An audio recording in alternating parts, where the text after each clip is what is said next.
आज का जो वीडियो है हम लोग ओवरव्यू लेंगे कि हमारे ह्यूमन डाइजेस्टिव सिस्टम में एक्चुअली में क्या क्या वर्क होता है किस किस पार्ट में। ठीक है, ऐसे तो हम लोग पढ़े ही हैं, लेकिन एक ओवरव्यू ले लेंगे तो एक जगह रहेगा तो आप लोगों को समझने में आपको थोड़ा सा आसानी होगा। अगर हम लोग माउथ की बात करें कि माउथ में हमारा क्या क्या होता है तो यहाँ समझिएगा। तो माउथ में सबसे पहला जो हम लोग कह सकते हैं कि बाइटिंग और च्यूइंग, मतलब हम लोग कट करते हैं और चबाते हैं अपने भोजन को। तो हम लोग यहाँ पे कह सकते हैं च्यूइंग एंड बाइटिंग, बाइट करना। ठीक है, आपका बाइटिंग समझ में आ रहा है? कोई दिक्कत? बोलिए। डबल टी नहीं, कहीं टी होगा यहाँ पे। ठीक है, बाइटिंग ऑफ द फूड। ठीक है, बाइटिंग ऑफ द फूड। और क्या होता है कि यहाँ तो चबाता ही है, प्लस हमारे माउथ में क्या होता है, सेलिवरी ग्लैंड होता है। क्या होता है माउथ में? सेलिवरी ग्लैंड, जो कि सलाइवा जो है ना भोजन से मिक्स होके कार्बोहाइड्रेट का डाइजेशन माउथ में ही शुरू करता है। ये हम लोग पढ़े थे। ठीक है, तो यहाँ पे हम लोग कह सकते हैं दूसरे पॉइंट में कि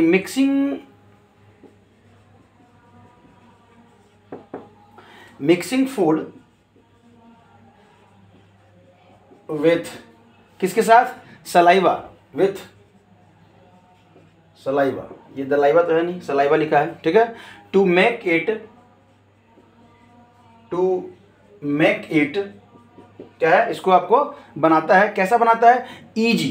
क्या बनाता है? It's easy. इजी किसके लिए? सोलोइंग के लिए। इजी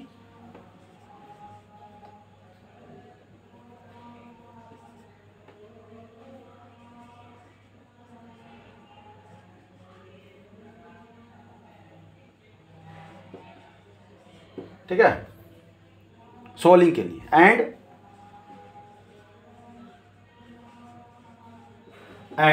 डाइजेस्ट मतलब निगलने में। जब तक देखिए आप एक ब्रेड खाइए ना, आप सबसे अच्छा इसका एग्जांपल है कि कोई बिस्किट ले लीजिए और 4-5 बिस्किट एक बार डाल लीजिए, आप देखिएगा आप चबा नहीं पाइएगा।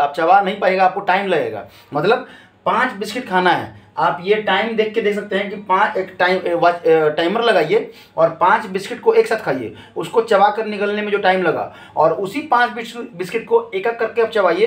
तो जब एक एक करके आप चबा रहे हैं ना, तो वो आसानी से आप जल्दी उसको खा लीजिएगा। इस केस में कि आप 5 बिस्किट क्या किए, एक साथ खा लिए। क्यों? क्योंकि आप 5 बिस्किट जब ले रहे हैं एक साथ, तो उतना सलाइवा आपके माउथ में एकाएक आपका आता नहीं है। जब इतना आपका आया नहीं, तब क्या होगा, सलाइवा मिक्सअप नहीं होगा, तो निगलने में आपको वो बनेगा नहीं।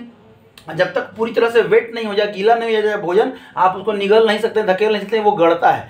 तभी क्या होता है कि जब हम लोग सिंगल बिस्किट खाते हैं तो क्या होता है, सलाइवा अच्छे से मिक्स हो रहा है, उसको आसानी से निगल रहा है। तो वो आप बहुत आसानी से आप निगल सकते हैं सिंगल करके, उतना ही टाइम, उससे कम टाइम में। समझ में आ रहा है? ठीक है, तो आपका सबसे मेन फंक्शन जो है mixing of food with saliva to make its easy swallowing and digest. आपका क्या करता है? स्टार्च। ये डाइजेशन जानते हैं हम लोग, माउथ से स्टार्ट हो जाता है, डाइजेस्ट स्टार्च। ठीक है, प्रेजेंट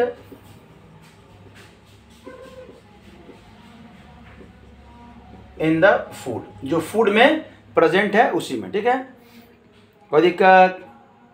ठीक है, चलिए। और सलाइवा का यहाँ पे कह सकते हैं, सलाइवा के एक काम और भी होता है कि सलाइवा जो है ना, जो जर्म्स वगैरह जो मतलब स्लाइटली आप कह सकते हैं उसको रिमूव करने में भी हेल्प करता है। ठीक है, उसको रिमूव करने में भी आपका हेल्प करता है। अगर हम बोले कि सलाइवा का हमारा पीएच कितना होता है, सलाइवा का जो पीएच है आपका वो होता है आपका कितना, आपका लगभग 6.8। अब देखिए 6.8 है, मतलब स्लाइटली क्या है आपका, एसिडिक है। स्लाइटली क्या है आपका, एसिडिक है, क्योंकि इसका जो पीएच है वो 6.8, 7 से नीचे है। 7 से जितने भी नीचे उनका क्या होता है, एसिडिक होता है। और अगर डेली बात करें कि डेली हमारा कितना सिक्रीशन होता है सलाइवा का, अगर हम लोग डेली की बात करें तो सोच लीजिएगा, आप आइडिया भी नहीं लगा सकते हैं कितना हमारा जो है ना वो सिक्रीशन होता है। कितना सिक्रीशन होता है डेली? अगर सिक्रीशन की बात करें तो लगभग 1.5 लीटर, मतलब समझ रहे हैं, 155, मतलब 1.5 लीटर। एक पानी का बोतल जो 1 लीटर वाला होता है ना, वो भर के और आधा, मतलब 2 बोतल कह सकते हैं। अगर आधा लीटर का है तो 3 बोतल सलाइवा जो है ना हम लोग सिक्रीट करते हैं डेली। और वो हम अब सिक्रीट करते हैं तो फेंकते नहीं है, आपका कहाँ जाता है, बॉडी के अंदर जाता है। और वो डाइजेशन में क्या करता है, आपका हेल्प करता है। क्या करता है? डाइजेशन में हेल्प करता है। इतना ml अप्रॉक्स, कहीं में थोड़ा सा ज़्यादा, कहीं पे थोड़ा सा कम। इसका जो कंपोजिशन है इसमें एक्चुअली इस सलाइवा में जो होता है ना वो 99.5% क्या होता है आपका, वाटर होता है। क्या होता है? वाटर होता है। और क्या होता है, तो इसमें आपका पाया जाता है सेलिवरी अमाइलेज। क्या पाया जाता है? Salivary amylase. सलाइवा में, प्लस सेलिवरी अमाइलेज। ठीक है, सेलिवरी अमाइलेज जो आप जानते हैं कार्बोहाइड्रेट को पचाने में हमको क्या करता है, हेल्प करता है। समझ में आ रहा है, कोई दिक्कत?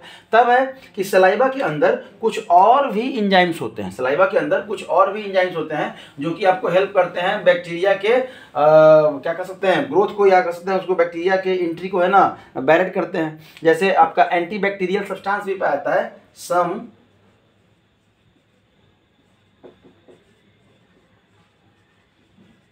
Antibacterial substance. ठीक है, आपका पाया जाता है। क्या क्या पाया जाता है? तो लाइसोसोम्स कर सकते हैं, ये सब्सटेंस में क्या हो गया आपका, लाइसोसोम्स। ठीक है, तब क्या हो गया आपका,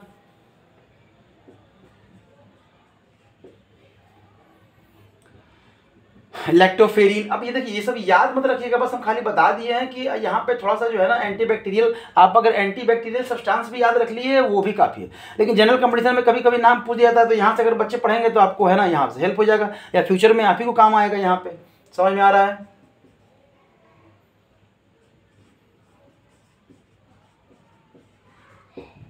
ठीक है, थायोसाइनेट्स।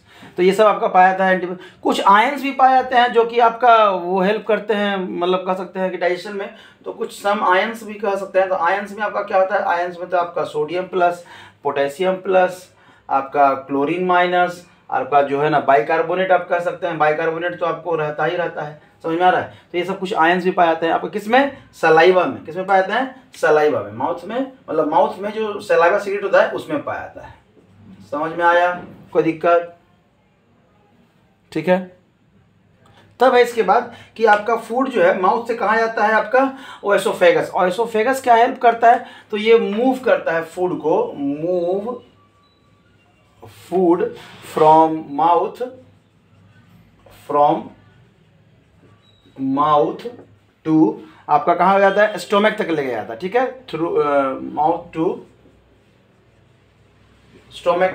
और एक स्पेशल मूवमेंट हो रहा था जो हम लोग पढ़े थे, स्टोमक बाय पेरिस्टालसिस मूवमेंट। ठीक है, पेरिस्टालसिस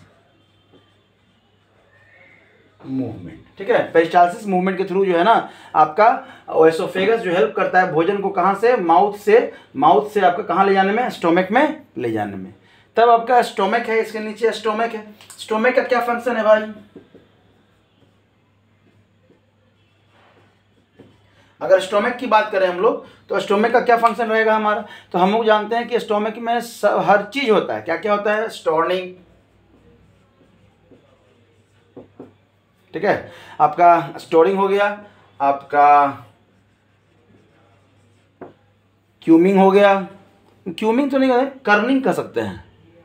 कर्निंग एक वर्ड है ना जो मतलब आप कह सकते हैं कर्निंग, मतलब ऐसे मूवमेंट करके जो है ना वो मतलब आपका मिक्सअप होता है। आप कह सकते हैं लुब्रिकेशन,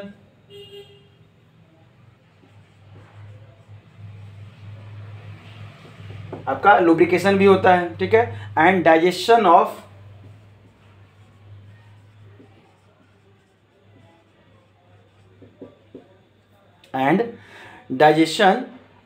डाइजेस्टिंग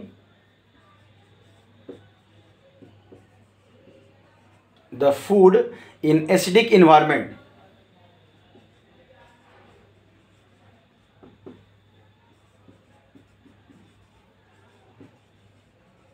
ऐसे बेसिकली देखा जाता है स्टोमक में आपको डाइजेशन लिखा नहीं है डायरेक्ट, कोई बुक में आप ये मत देखिएगा, नहीं देखिएगा कि डाइजेशन, स्टोमक में डाइजेशन हो रहा है।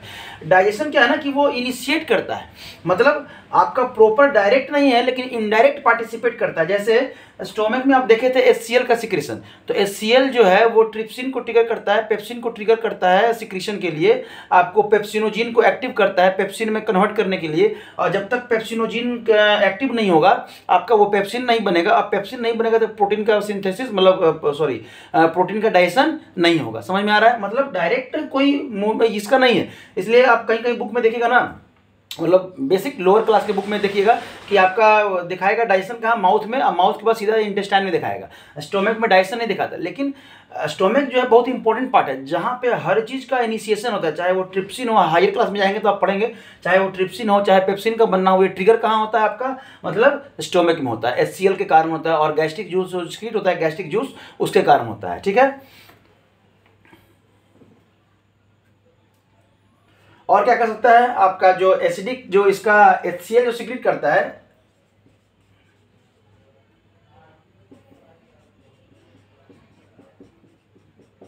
टू किल्स माइक्रो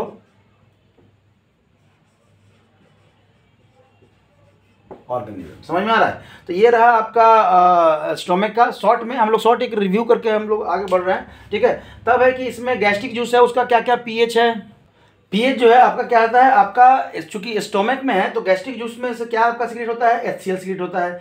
तो आपका HCl का पीएच कितना था, तो HCl का जो पीएच होता है, HCl का जो पीएच वैल्यू होता है वो कितना होता है 1.8। हाईली आपका क्या है, एसिडिक, हाईली क्या है आपका एसिडिक। तब क्या है कि एक्चुअली में यहाँ पे जो HCl सीक्रेट होता है उसमें क्या क्या होता है, हमारा क्या क्या परफॉर्मेंस होता है, वो हम लोग जरा देख लेते हैं यहाँ पे, ठीक है। तो पहला जो है हमारा, पहला है आपका पेप्सिनोजिन।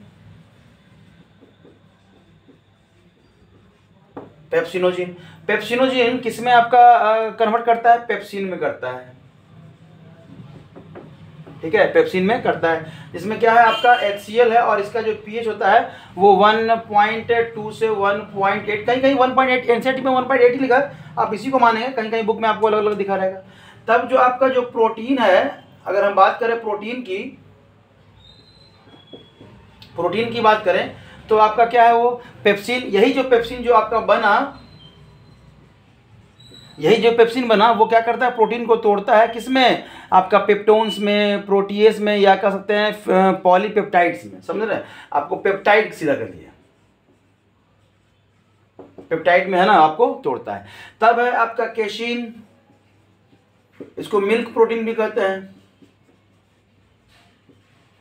क्या कहते हैं हम लोग, मिल्क प्रोटीन। अब मिल्क प्रोटीन जो है इस पे कौन वर्क करता है, तो रेनिन वर्क करता है, क्या करता है, रेनिन। अब जो रेनिन है उसको किस में छोड़ता है, तो पाराकेसिन में, पैराकेसिन, ठीक है, पैराकेसिन में आपको वो तोड़ता है। अब जो पैराकेसिन है वो कैल्शियम के साथ मिलता है, पैराकेसिन प्लस आपका क्या है,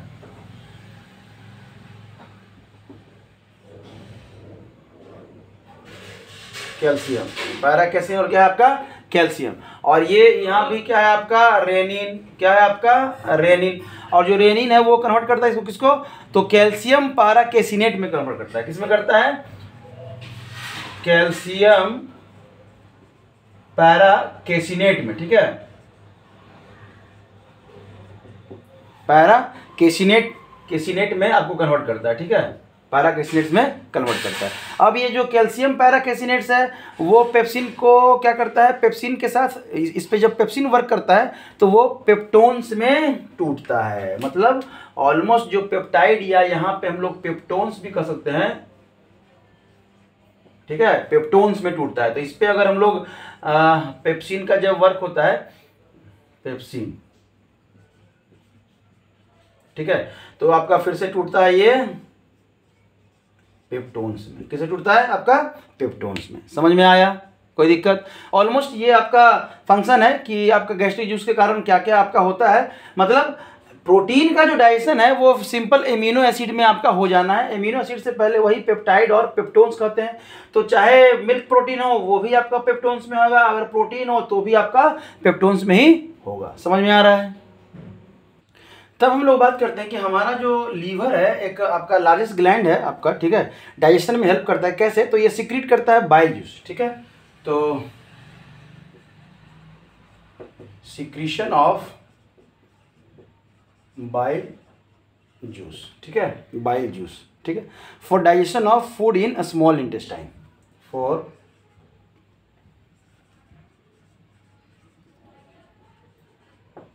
digestion of food in small intestine किसमें होता है? स्मॉल इंटेस्टाइन में आपको हेल्प करता है ये फूड के डाइजेशन में। तब ये है क्या इसमें? तो जो ये बाइल का जो सिक्रीशन करता है, ये जो बाइल का जो सिक्रीशन किया बाइल जूस का, ये कहाँ पाया जाता है? तो एक तो लीवर से डायरेक्ट निकलता है और अब स्टोर रहता है कहाँ पे? आपका गॉल ब्लैडर में। कहाँ रहता है? गॉल ब्लैडर में स्टोर रहता है, ठीक है। अब गॉल ब्लैडर में स्टोर भी रहता है। अब बाइल का पीएच क्या है आपका? जो आपका बाइल जूस डायरेक्ट लीवर से आपका आ रहा है, उसका जो पीएच अगर हम लोग देखें बाइल जूस का, तो इसका जो आपको पीएच रहेगा वो रहता है 8.6, लगभग बेसिक रहता है आपका, लगभग क्या बहुत ज़्यादा ही बेसिक रहता है। और अगर यही अगर गॉल ब्लैडर के से जो बाइल जूस आपका जो स्टोर रहता है, जो स्टोर होता है, और ये इसका अगर पीएच का बात करें, पीएच तो ये कितना होता है? 7.6 होता है, ठीक है, 7.6 होता है। अगर डेली सिक्रीशन बोले हमारा कि बाइल जूस का डेली सिक्रीशन कितना होता है, तो कह सकते हैं अगर डेली सिक्रीशन की बात करें तो कितना होगा आपका? लगभग 500 ml जो है ना, अप्रोक्सीमेटली कह सकते हैं 500 ml से कितना 1000 ml तक ये बाइल जूस सिक्रीट होता है। अब देखिए बाइल जूस में कोई खास ये इंजाइम नहीं पाया था, डाइजेस्टिव इंजाइम नहीं पाया था। बाइल जूस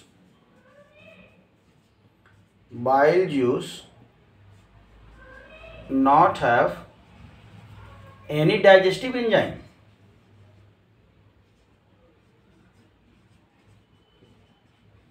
डाइजेस्टिव एंजाइम, इसके पास अपना कोई डाइजेस्टिव एंजाइम नहीं है, समझ में आ रहा है। लेकिन ये क्या करता है? ये जो एसिडिक भोजन है, स्टोमक का जो एसिडिक भोजन है, वो उसके साथ मिलकर क्या बनाता है? अल्कलाइन बनाता है। अल्कलाइन बना दिया, जो कि आपको हेल्प करता है फैट के डाइजेशन में, प्रोटीन के डाइजेशन में। कहाँ पे? तो स्मॉल इंटेस्टाइन में, ठीक है। कोई दिक्कत? मतलब सबसे बड़ा जो हमारा इसका फंक्शन है वो क्या है आपका? न्यूट्रलाइजेशन ऑफ स्टोमक फूड, या कह सकते हैं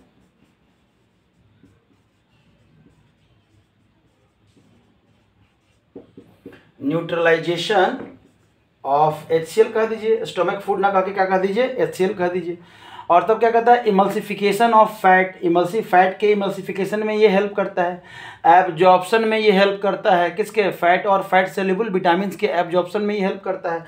तो आप यहाँ पे लिख सकते हैं कि bile juice also help in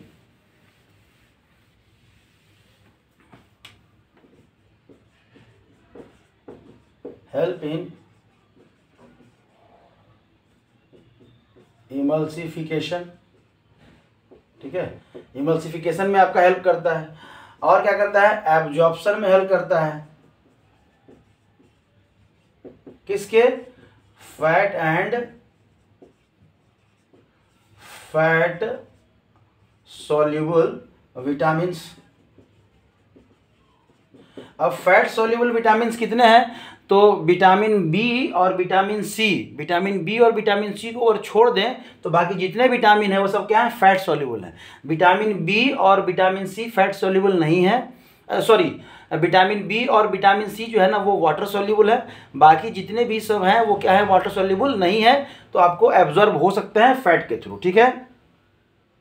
सिर्फ बी और अगर सी को छोड़ दें तो वो फैट सॉल्युबल, बाकी जितने भी विटामिन है आपका ए हो गया, डी हो गया, ई हो गया, के हो गया, ये सब क्या है? फैट सॉल्युबल, तो उसको एब्जॉर्प्शन में भी हेल्प करता है, ठीक है। अब क्या है? एक्सक्रीशन, चूंकि ये प्रॉपर डाइजेशन करता है तो आप कह सकते हैं कि डाइजेशन जब इसके थ्रू हुआ है तो ये एक्सक्रीशन में भी हेल्प कर रहा है।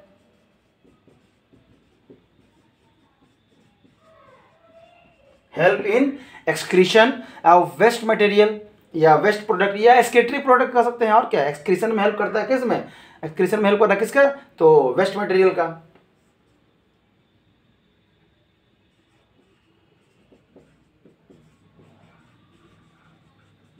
वेस्ट प्रोडक्ट का, ठीक है।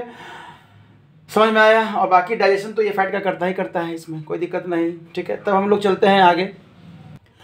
पैंक्रियाज की बात करें तो ये भी आपका क्या करता है? जूस सिक्रीट करता है। मतलब आपका कौन सा सिक्रीट करता है? Pancreatic juice. तो secretion of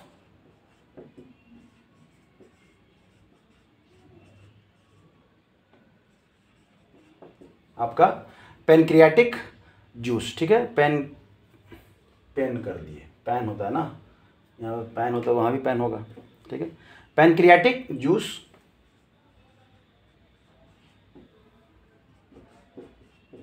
into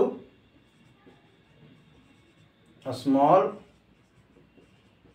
intestine into small intestine आपका क्या है? तो स्मॉल इंटेस्टाइन के किस पार्ट में? डिओडेनम में। पहला जो स्टार्टिंग जहां से स्टोमक लगता है वहां कौन सा पार्ट होता है आपका? डिओडेनम में। ठीक है। 4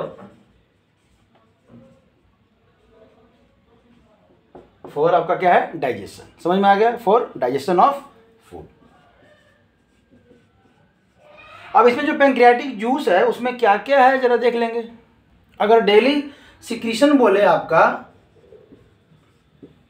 पैंक्रियाटिक जूस का, तो ये कितना होता है? ये भी लगभग 500 से 800 ml आपका होता है पर डे, आपका डेली होता है। अगर इसके पीएच की बात करें, पैंक्रियाटिक जूस के पीएच की बात करें, चूंकि स्मॉल इंटेस्टाइन में आ रहा है तो इसका भी पीएच तो 7 से ज़्यादा ही होगा, तो 8.4 8 पॉइंट कितना है आपका? 4 है इसका पीएच, मतलब ये भी आपका अल्कलाइन है। और पैंक्रियाटिक जूस में आपका होता क्या क्या है कंपोनेंट्स? तो 98% तो वाटर होता है, 98% क्या है आपका? वाटर है। और क्या है? डाइजेस्टिव एंजाइम्स है। ठीक है, आपका बहुत सारा आपका एंजाइम्स है, आपका सॉल्ट भी है। क्या है आपका? सॉल्ट, इसमें हम लोग सोडियम बाइकार्बोनेट कह सकते हैं, तो सॉल्ट भी लिख दिए तो भी आपका काम चलेगा। इनएक्टिव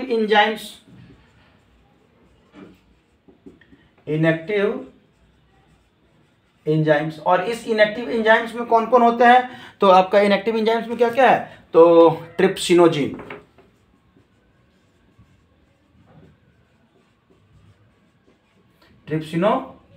ठीक है, आपका ट्रिप्सिनोजिन इनएक्टिव एंजाइम्स है। ये एक्टिव कैसे होता है ये हम लोग देखेंगे। और ट्रिप्सिनोजिन है,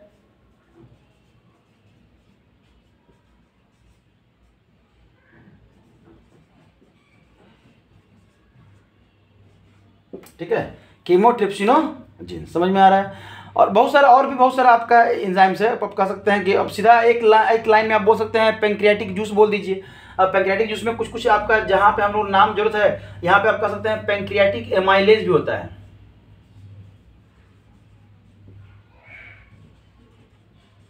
ये कभी कभी क्वेश्चन आपको पूछता है कि एमाइलेज कहाँ कहाँ, तो माउथ में पैंक्रियाटिक एमाइलेज और इंटेस्टाइनल एमाइलेज। ठीक है, इंटेस्टाइन में भी एमाइलेज का सिक्रीशन होता है, तो ये आपको डाइजेशन हेल्प करता है डाइजेशन में। ठीक है, आपका इवन क्या उसको कहते हैं, डीएनए और आरएनए का जो प्रोटीन जो आपका इम्यूनो एसिड में चेंज किया, उसके डीएनए और आरएनए को भी डाइजेस्ट करने में मतलब हेल्प करता है, प्रोटीन वाला। ये नहीं कि आपका डीएनए आरएनए को है ना ये डिजोल्व कर देगा, ये समझिएगा। आपका आरएनए डीएनए नहीं, ये आपको एक एंजाइम पाया, यहाँ दिखेगा नहीं दिखेगा, इधर ले देते हैं। एक एंजाइम पाया जाता है आपका न्यूक्लियेज, ठीक है, न्यूक्लियेजेस बहुत सारा, जो कि हेल्प करता है किसमें आपको, मतलब इसको न्यूक्लियेज ना बोल के आप डीएनएज या आरएनएज बोल सकते हैं, जो डीएनए और आरएनए को, प्रोटीन वाले डीएनए आरएनए को यह करता है, हेल्प करता है। ठीक है, अब चलते हैं हम लोग स्मॉल इंटेस्टाइन में। फूड हमारा कहाँ पहुंच गया? स्मॉल इंटेस्टाइन में। स्मॉल इंटेस्टाइन में क्या होता है? Digestion and absorption. तो कह सकते हैं डाइजेशन एंड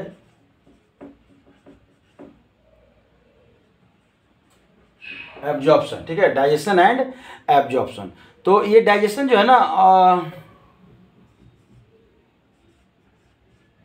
और फूड का करता है from its own juice, from its own juice, मतलब आपका इसके खुद का जो जूस निकलता है, इंटेस्टाइनल जो जूस है, उसके द्वारा डाइजेशन और एब्जॉर्प्शन एंड जूस या digestive juice received from pancreas and liver, and digestive juice received from, कहाँ से? वो pancreas received from pancreas and liver. Pancreas और लीवर से जो आपका क्या उसको कहते हैं जूस जो ड्यूडेनम में रिसीव हुआ उसके द्वारा। बस ये याद रखिएगा, इसका अपना भी है, अपना जूस, मतलब ये खुद से भी सीक्रेट करता है आपका। ठीक है, और इसमें फिंगर लाइक प्रोजेक्शन आपका पाया जाता है, फिंगर लाइक प्रोजेक्शन, जिसको हम लोग कहते हैं क्या है? विलीज करते हैं। क्या करते हैं? विलीज। ये क्या करता है? सरफेस एरिया इंक्रीज कर देता है। सरफेस एरिया क्या करता है? इंक्रीज करता, बढ़ाता है। किसके लिए? तो डाइजेशन और एब्जॉर्प्शन के लिए। ठीक है, डाइजेशन और एब्जॉर्प्शन के लिए सरफेस एरिया क्या करता है? आपको बढ़ा देता है। समझ में आया? तब हमारा जो फूड जाता है वो कहाँ जाता है? आपका लार्ज इंटेस्टाइन में। उससे पहले हम लोग देख लेते हैं कि स्मॉल इंटेस्टाइन में आपका क्या क्या डाइजेशन होता है। तो स्टार्च का या ग्लाइकोजन का डाइजेशन होता है माल्टोज में, आइसोमाल्टोज में, और आप कह सकते हैं डेक्सट्रीन में। एक वर्ड है आपका डेक्सट्रीन भी लिखता है, ठीक है, हम यहाँ पे नहीं लिखे। अब बाद में सारा जो है माल्टोज जो है वो भी चेंज करेगा आपका किस में?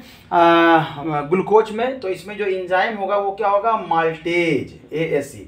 आइसोमाल्टोज जो है वो चेंज करेगा ग्लूकोज में। इसमें जो एंजाइम होगा वो आइसो माल्टेज। ठीक है। अब सुक्रोज जो चेंज करेगा ग्लूकोज और फ्रुक्टोज में। इसमें जो एंजाइम होगा वो क्या होगा? सुक्रेज। क्या होगा आपका? सुक्रेज।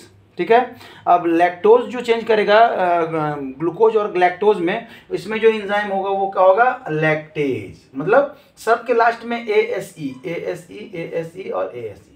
स्टार्टिंग में जो आपका ये होगा ये पैंक्रियाटिक जूस। ठीक है। और आपको यहाँ पे बहुत सारा 3-4 चीज निकलेगा और बाकी सारे चीज जो हैं वो डाइजेस्ट होंगे। उन्हीं के नाम के आगे खाली क्या लगा दिए? ASE आप लगा दीजिए। समझ में आ रहा है? तो ऑलमोस्ट जो है इस तरह से आपका डाइजेशन हो रहा है स्मॉल इंटेस्टाइन में। तब हम लोग बढ़ते हैं आगे लार्ज इंटेस्टाइन में। लार्ज में क्या होता है? यहाँ पे डाइजेशन तो आपका होता नहीं है। आपका होता क्या है? तो आपका एब्जॉर्प्शन, या कह सकते हैं री एब्जॉर्प्शन, आप कह सकते हैं री एब्जॉर्प्शन ऑफ वाटर। ठीक है, वाटर, सम मिनरल्स,